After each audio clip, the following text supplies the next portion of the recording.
बिस्मिल्लाहिर्रहमानिर्रहीम। अस्सलाम वालेकुम नाज़रीन, मैं सरवत फलीम हूँ। आप लोग जहाँ भी रहें खुशबाश रहें, अल्लाह की अमान मेरे बखैर वाफियत आप लोग रहें। तीन इंपॉर्टेंट चीज़ें जिनके ऊपर आज के इस व्लॉग में बात होगी। एक तो संजानी के जलसे में अली अमीन गंडापुर साहब ने जो एक धमकी दी थी कि इमरान खान साहब की रिहाई 15 दिन में लाजमी करें वरना आएंगे और जेल से निकाल कर ले जाएंगे। तो इस वक्त ख्वाजा आसिफ साहब को पता नहीं क्या सूझी है, उनका मुंह चिढ़ा रहे हैं वो अपने ट्वीट के जरिए कि 10 दिन हो गए हैं, 5 दिन बाकी रह गए हैं, तो कब आओगे। इसके ऊपर हम बात करेंगे कुछ। इसके अलावा आपको याद होगा कि मरियम नवाज की एक नैब पेशी हुई थी। उस नैब पेशी के ऊपर पथराव किया गया था, नैब की बिल्डिंग और वहां पर मौजूद लोगों के ऊपर। तो बाद में उसके ऊपर वजाहत आई थी कि वो पत्थर नहीं बल्कि सदके का गोश्त था। अब जिस सदके का गोश्त फेंकने वाले थे उनके ऊपर उस्मान बुज़दार की गवर्नमेंट की तरफ से मुकदमात भी थे। अब कुछ मरियम नवाज उनके हवाले से फैसला करने जा रही है और इस मौके पर वो फैसला क्यों किया जा रहा है ये भी मैं आपको बताऊंगी। इसके अलावा इमरान खान साहब के मैंडेट को चोरी करना, इमरान खान साहब को जेर करना, ये वो सारे प्लान थे जो कि इंतखाबात से पहले मुस्लिम लीग नून और पाकिस्तान पीपल्स पार्टी ने आपस में मिलकर तय कर लिए थे कि हम ये कुछ करेंगे, और ये आईनी तरमीम भी उसी का एक शाखसाना है। तफसील की तरफ बढ़ते हैं। तफसील ये है कि जी 3 तारीखें, 2 बल्कि तारीखें हैं जो मोस्ट इंपॉर्टेंट हैं पीटीआई के लिए भी, नून लीग के लिए भी। एक तो 21 सितंबर की तारीख है, 2 रोज बाकी हैं, जलसा होगा या नहीं होगा। दूसरी बड़ी तारीख जो है वो 23 सितंबर बरोज पीर की है, जब अली अमीन गंडापुर साहब की धमकी को पूरे 15 रोज गुजर जाएंगे कि खान साहब को हमने रिहा करवाना है। अच्छा, ख्वाजा आसिफ साहब उनका मुंह चिढ़ा रहे थे कि भाई तुम कब आओगे कब आओगे, लेकिन वो जब आएंगे उसका फैसला तो वो कर चुके। और जलसे के अंदर जो अनाउंसमेंट की है उसके लिए हमें नज़र भी आ रहा है कि किसी सतह पर चीज़ें बेहतरी की तरफ जा रही हैं, और बेहतरी की तरफ जाने वाली चीज़ों के अंदर 2 इशारे हमारे पास हैं। पहला इशारा ये कि आईनी तरमीम जो है वो जोर लगा कर भी ये लोग खुद से मंजूर नहीं करा पाए। मैं पहले भी आपको कह रही थी, अब फिर दोबारा आपको कह रही हूँ कि इस्टेब्लिशमेंट ने अपना हाथ मुस्लिम लीग नवाज से खींच लिया है।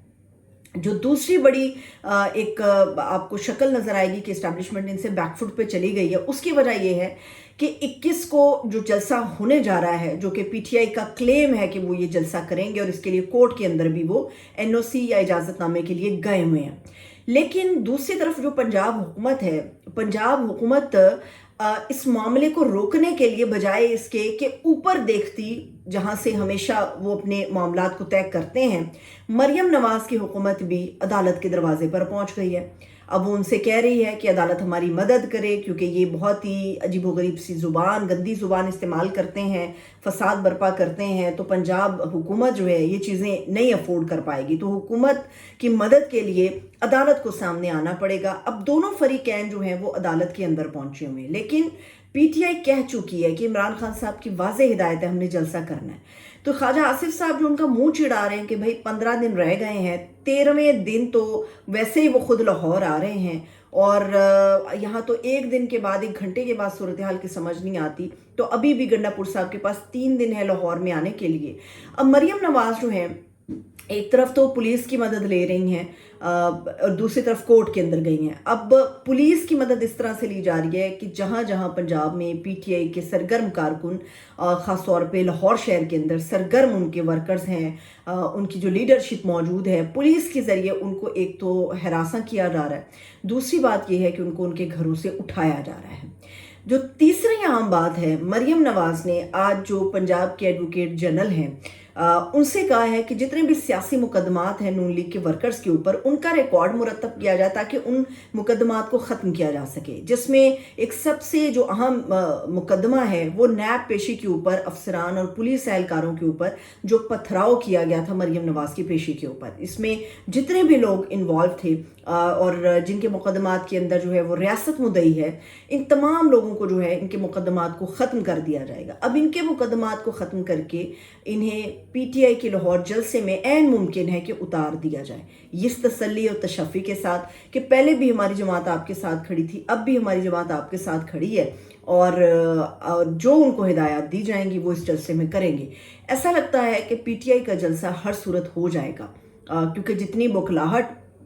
پنجاب حکومت میں ہے یا مریم نواز کی نظر آ رہی ہے، اس سے پتہ چل رہا ہے کہ چیزیں اتنی بہتر نہیں ہے جتنا بہتر ان کو بنا کر پیش کرنے کی ایک ناکام کوشش ہو رہی ہے۔ تیسری جو بڑی عام خبر ہے وہ خبر وزیر قانون اعظم نذیر تارڑ صاحب سے متعلق ہے۔ آج اعظم نذیر تارڑ صاحب نے یہ گفتگو کی ہے، انہوں نے کہا کہ جی دیکھیے یہ جو ایک آئینی ترمیم کا پورا مسودہ اس وقت گردش کر رہا ہے، اس کے حوالے سے اگر پیپلز پارٹی میں کل سے بلاول بھٹو زرداری یہ بار بار بات کر رہے ہیں کہ یہ نہیں ہونا چاہیے تھا، یہ ایسا نہیں ہونا چاہیے تھا، اس کو درست کیا جا سکتا ہے، تو ان کا کہنا ہے کہ جنوری اور مارچ کے اندر باقاعدہ طور پہ مسلم لیگ نون کے پیپلز پارٹی کے ساتھ ان آئینی ترامیم کے حوالے سے باضابطہ طور پہ مذاکرات ہوئے تھے۔ مارچ کے مہینے تک آپ سمجھ سکتے ہیں، لیکن جب آپ سنتے ہیں جنوری کے مہینے کا، جس وقت نواز شریف صاحب پاکستان آ چکے تھے، نواز شریف صاحب کے اوپر زور تھا اسٹیبلشمنٹ کا کہ آپ کو باہر نکلنا ہوگا، لوگوں کو اکٹھا کرنا ہوگا اپنے لیے، 8 فروری کا انتخاب ابھی ہونا باقی تھا، تو انتخاب سے پہلے مسلم لیگ نواز کو یہ گارنٹی مل چکی تھی، یہ جو واضح ہوتا ہے کہ جی ہمارا مینڈیٹ چوری ہوا پی ٹی آئی کلیم کرتی ہے، وہ اس معاملے میں سچے ثابت ہو رہے ہیں، کیونکہ مینڈیٹ چوری کا پلان آلریڈی تھا، پتہ تھا کہ آپ کو جتوا دیا جائے گا، اور جنوری کے اندر ہی یہ پورا پلان بنا لیا گیا تھا کہ کس طرح سے ہم نے ان من پسند ججز کو یا من پسند لوگوں کو اپنے لیے استعمال کرنا ہے، اور کس طرح سے ہم نے چیف الیکشن کمشنر کا استعمال ہم نے کرنا ہے، اور کس طرح سے صورتحال کو جو ہے وہ توڑ موڑ کے اپنے حق میں ہم نے لے کر آنا ہے۔ عمران خان صاحب کی جیل کے ایام ہیں، اس کے دوران عمران خان صاحب کو ٹانگنے سے لے کے یا ان کی سخت سزائیں کرنے سے لے کے ان تمام معاملات، جس میں پی ٹی آئی کا بین کرنا بھی شامل تھا اور پی ٹی آئی سے جو بلے کا نشان بھی چھینا گیا وہ بھی جنوری کے مہینے میں چھینا گیا، اس کے بعد ان کی جماعت لڑکھڑائی، مگر پبلک نے ان کو سپورٹ کیا اور بڑی تعداد میں ان کو جو ہے ووٹ کاسٹ ان کے لیے کیا۔ یہ ایک انجانی سی سچویشن تھی، لیکن جیسے تیسے کر کے پی ٹی آئی کے مینڈیٹ کو راتوں رات چرا کے موجودہ حکومت کے پلڑے میں ڈال دیا گیا۔ اب صورتحال یہ ہے کہ وہ آئینی ترامیم لے کر آ گئے ہیں، مگر ان آئینی ترامیم کے اوپر بھی ان کو یہ محسوس ہونے لگا تھا کہ شاید اسٹیبلشمنٹ ہمیشہ کی طرح اب کی بار بھی ان کی سپورٹ کرے گی، اور جو لوگ یا جو سیاسی رہنما یا جو سیاسی جماعتیں ہمارے ساتھ بیٹھ کے اس معاملے کو حل کرنے کے لیے تیار نہیں ہیں، اس کے اوپر یہ پورا پلان تھا کہ اسٹیبلشمنٹ ان کے کان مروڑے گی اور وہ ان کے حق میں ووٹ دے دیں گے۔ لیکن اسٹیبلشمنٹ کو نظر آنے لگا ہے کہ ہم ایک ایسے حصے کے اندر اپنا پورا وزن ڈال رہے ہیں جو کہ ناکارہ ہو چکا ہے، اور اسی لیے اسٹیبلشمنٹ نے عوام کی مزید ناراضگی کو مول لینے کی جو خواہش ہے اس کو رد کر دیا اور ہاتھ اپنا کھینچ لیا انہوں نے موجودہ مسلم لیگ نون کی حکومت سے۔ یہی وجہ ہے کہ وفاق بھی سٹ پٹا گیا ہے، یہی وجہ ہے کہ پنجاب حکومت بھی اس وقت سٹ پٹائی ہوئی نظر آ رہی ہے، لیکن ایسا لگتا ہے کہ پی ٹی آئی کے لیے کچھ حالات بہتر ہو سکتے ہیں، کچھ موضوع ہو سکتے ہیں، کیونکہ مولانا فضل الرحمان صاحب کے آج اسد قیصر کے گھر میں موجودگی اور وہاں پر بڑی تعداد کے اندر صحافیوں کا موجود ہونا، بڑی تعداد کے اندر لیڈرز کا موجود ہونا اور اہم گفتگو ہونا، یہ کوئی انہونی ہی بات ہو سکتی ہے، کیونکہ ایک عرصہ ہوا کہ مولانا فضل الرحمان صاحب اپوزیشن میں یا خاص طور پہ پی ٹی آئی کے لوگوں کے گھر اس طرح سے نہیں گئی ہے، ان کی پہلی ملاقات اس طرح سے تھی۔ ہوپ فار دا بیسٹ، دیکھتے ہیں کہ 15 دن کے بعد یا 13 دن کے بعد کیا نئی صورتحال ڈیولپ ہوتی ہے۔ مجھے اجازت دیجیے، اپنا خیال رکھیے، خدا حافظ۔